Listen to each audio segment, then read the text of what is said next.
Hoje eu vou falar para você como se preparar para uma consulta ginecológica.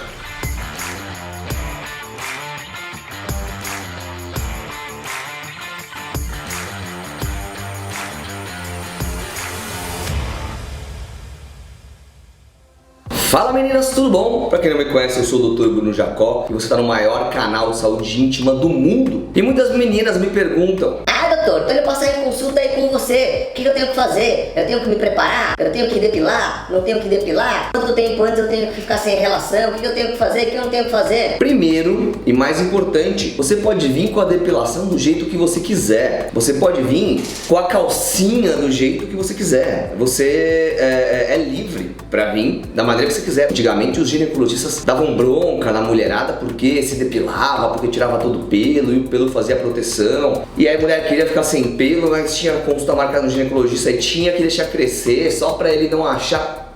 Enfim, quando a paciente, por exemplo, vem aqui toda depilada, eu não me importo, contanto que ela esteja com os exames dela em dia, contanto que ela esteja usando camisinha, contanto que ela esteja se cuidando. Se a paciente vem com muito pelo, toda peluda, também não atrapalha o exame ginecológico. Tem muita gente que fala assim: ah, mas quando colocar o espéculo não vai enrolar ali o pelo? Não, o espéculo ele não atrapalha quando você tem muito pelo, tá? E também o fato de você não ter pelo não quer dizer que você tem menos ou mais higiene do que a outra, ou ter pelo não quer dizer que você tem menos ou mais higiene. O importante é você fazer a higiene adequada, principalmente na época da menstruação. Então, em relação aos pelos, que é o primeiro ponto, vem como você quiser, o ginecologista não tá nem aí. Muitas mulheres também perguntam sobre a calcinha, né? Ai, doutor, eu tenho vergonha de usar uma calcinha sexy, mas eu também não quero com aquela calcinha furada. Com que calcinha que eu vou, né? Não pergunto isso pra mim, mas pergunto isso pras amigas, que eu sei que vocês perguntam isso pras amigas. E basicamente, o ginecologista ele não vê sua calcinha. Aqui no meu consultório,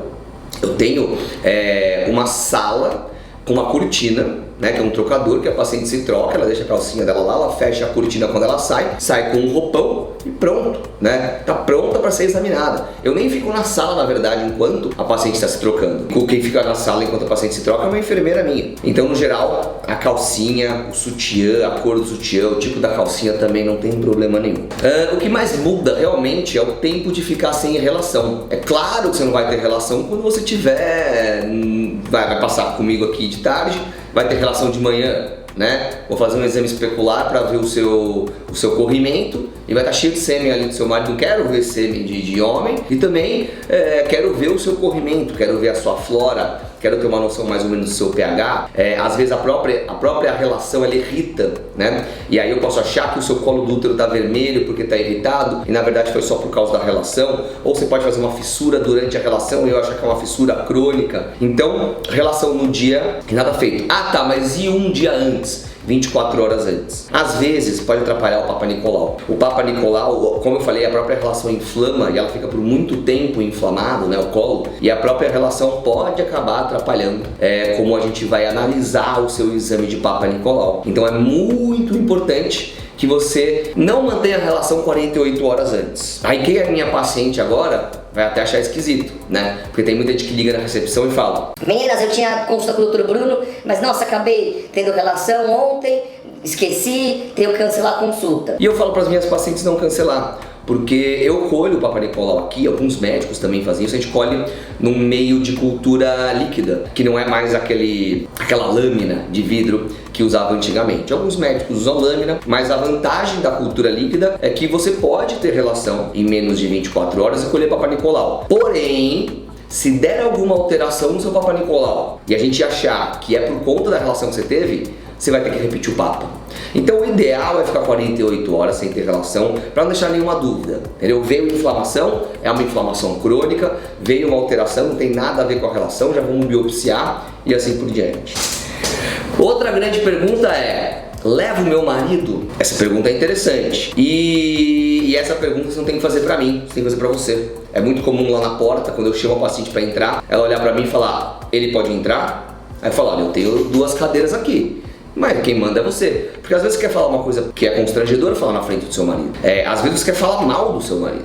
Às vezes você quer me contar alguma coisa que o seu marido não pode saber. Às vezes você não quer que o seu marido saiba de algumas coisas tão íntimas. Então, tem muita paciente que conta coisa pra mim que não conta pro marido, pra melhor amiga. Por outro lado, tem muitas pacientes que às vezes o marido ajuda, né? Ai, quando foi minha última menstruação mesmo, meu marido foi dia 5 de abril. O cara sabe, né? Às vezes melhor do fluxo menstrual do que a própria paciente. Uma coisa que eu pergunto aqui também é TPM, né? Como é que é a sua TPM de 0 a 10 e o marido tá junto? Às vezes é até uma segunda opinião que eu tenho. Então, o lance do marido, ele pode atrapalhar, como ele pode ajudar. A mesma coisa pra mãe. Meninas menores de idade, tem que trazer a mãe do ginecologista? E a resposta também é só se você quiser, quem manda é você. Aí a mãe vai falar, mas ela é menor de idade, eu tenho que entrar junto. Não. Se ela tiver mais de 14 anos, ela não é obrigada a você entrar junto, ela já é grande o suficiente para entender isso. A maioria, ou quase todas as minhas pacientes com 16, 17 anos, às vezes 19, 20, traz a mãe. Mesmo o princípio do marido,